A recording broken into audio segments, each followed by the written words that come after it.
ụba na-enye nsogbu, akụbiro ụba na-ese.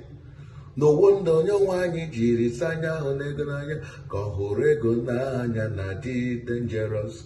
Arịne dị iche iche mere ala anya dị gị ma ịhụnanya ego ọ bụ ya bụ mkpọrọgwụ ya. Ndị Igbo gịnị na-ese? Ọkwa na ụba na-ese. Kedu ihe ji mmadụ ga-eji wee hụ nwanne ya adịghị ka gị si gbuo nwanne gị? Ọkwa ego. Kedu ihe anya ji zipụ ụlọ ọkụ na-edonate 1.7 billion naira nye Ebuka Obi, onye ọbụla na-achọzi ịgbaghara? Enwere nke si ya bụ Okongwu dibịa obere nwata ntakịrị a. That boy, nna m were nwayọọ. You are a small boy. You are a small boy. Were nwayọọ. Ị na-abanye n'okwu ka gị. You talk about what is above you. Were ya nwayọọ. Biko, many cold video dị aka. Okongwu dibịa, biko, take it easy. You are a small boy. You can't fraud. Enwebeghị ihe hụrụ n'ụwa. Highest, you together like 27, 28. Some of us not 50s. Na-ekwu okwu ikwesịghị etinye n'ọnụ ebe a. Ama m ihe nwatakịrị a ga-enye na-eme vidio na-akpọ iyi ndị ụka na-enyere ndị ụka ego. M fụkwara vidio nke Onowu mere. Onowu is a young man I respect so much because wisdom duru ya n'isi. Mana o rughara n'ihe ụka, wisdom ahụ efuo. O mere vidio megide na inyere Ebuka Obi 1.7 billion. Kedu ihe na-ese? The worst part, you know, mara mata ya ka abụ na onye isi kopụrụ gba ọbụla ọhụrụ ihe chọọchị isi ekwo isi ekwo ya ụlọ ọkụ. Ka ngwa unu ekwene ka ara gbawa unu n'ihe onye ọzọ. Kedu ka ị ga-esi kọntrolu ego mmadụ? You know how the person kpatara the money. Ị ma how to kpata the money. Ị ma ihe o ji wee kpata the money. Ị ma onye nyere ya ego.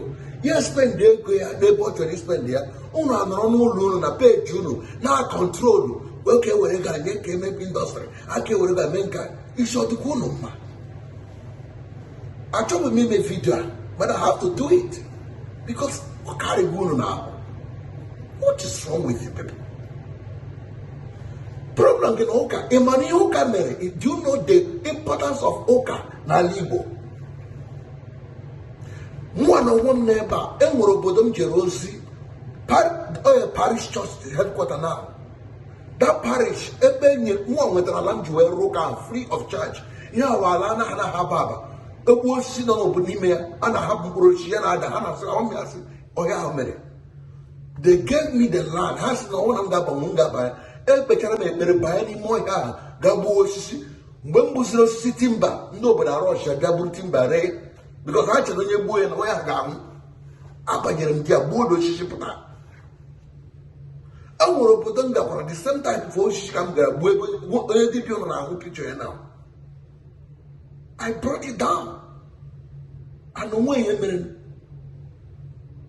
ụka na mmepe batara n'obodo dịgasị iche iche ọwụ ụka wetara ya. Ikwere ikwe.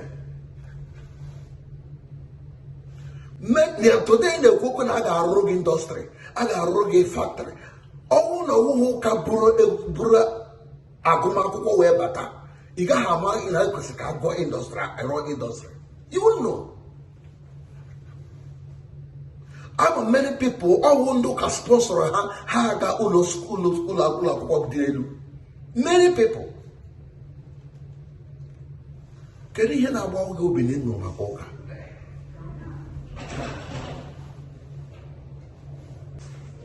Kedu ihe na-agba unu obi n'ụmụ unu hala maka onye gbasara ụka? Amaghị ihe bụ ọrịa. Echetara m na emere m ihe onyonyo na-akpọ oku na anyị ga-alawa n'ala Igbo gaga meziwa ala Igbo. Ọtụtụ n'ime ụlọ na kọmentị si na due to insecurity na ya okom na-akpa mma nwa isi. Somebody defined go that particular insecurity now. Na-achọ ka agaga develop ala Igbo gaga mezi ala. Unu akọwa ọnụ na o kwesịghị arụwa indọstrị. Ndị kwesịrị ịrụ indọstrị Kubana, Cross Charis ha, Ịlọsị ha na ndị ọzọ ha ga-azụ ala ahụ zụrụ na to be here. They've not done it. Onye ọbụla nwere ọrụ ya. Ihe onye na-eme ka eji akpọ ya. Ọ tụtụ na ọkpọrọ oku ka ọ ịgafe n'ụlọ Igbo gaa mee ihe o bu n'obi ime ihe ọ makwa na-eme. Ndị mmadụ wee tụta demonsị ya gawa. Mana ọ bụrụ na o kwuru si ya chọrọ iwede gaga tinye one factory. People can say, are you a professional in that field? Or see them back. Now I'm going to factory and more than the CEO can happen here church. Only got to hear God. Me no born free there. Only ogre. Only hate Maria. You not calling you hate you no. Matthias in a woku na come and get where go raw factory. Eba in a mamala church ya. Where a raw factory. Stop one day in a question. Amala go where God. Porum ndị mgbochie na ayiwe agbara n'ukwu osisi ọnwụghị ga-arụ ha gị were hall na-eme chọọchị wuru general overseer eri ndị mmadụ mugu ịrụọ chọọchị dị ya itinye factory ịkpọta ndị China ka ha bịa rụtecharụ ihe gị na-emekwa gị na onye ọzọ chịsị ịrụ na-ebikwe anya ọkụ apụ gị mmadụ ị ga-abụ ogbere buru amụsụ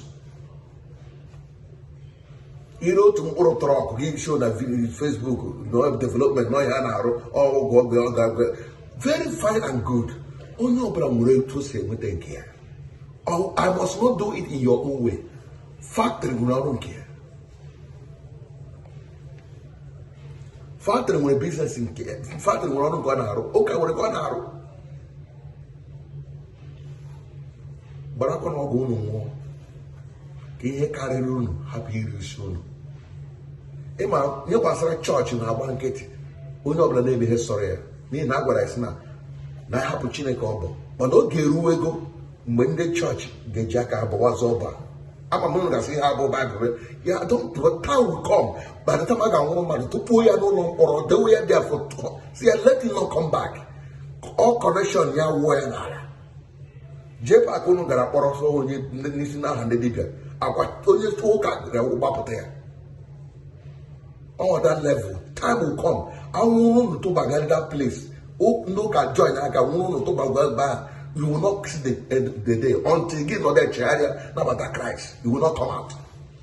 I think one day I may spend there go onye otu mmadụ gosi example kwuo ihe ị ga-ekwu against anybody n'ihi na ọ bụ onye ụka I will follow join the body anwụrụ gị tinye gị n'ụlọ mkpọrọ ị ga-ehi gị explain the ezigbo ego n'isi gị ga-eme na ndị ụka nọ na-anụkwụrụ onwe ha ọgụ o zuola unu were nwe ka nwa ya ọhụ Ebuka Obi biko nwanne m Chukwu nọnyere gị karị go come and bring that we need development na-abịa through ụka ọ na-abịa through factory ọ na-abịa through any means ọ na-abịa we want it all that's what I'm saying let it come so ihe ọbụla na-akọ eri ka gbasara unu Ebuka Obi move on God will be with you ndewo onye ọbụla ga-agbara m ọgụ ga-aṅụ ọnụ ndewo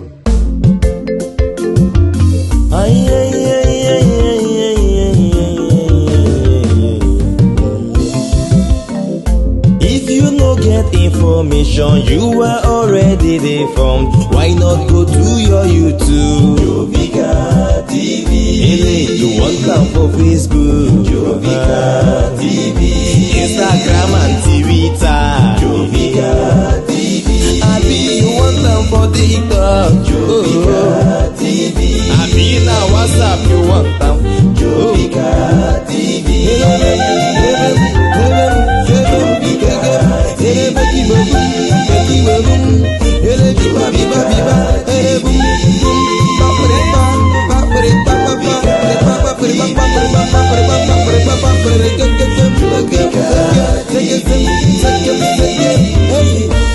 Ebuka TV, poised to reach you with the truth.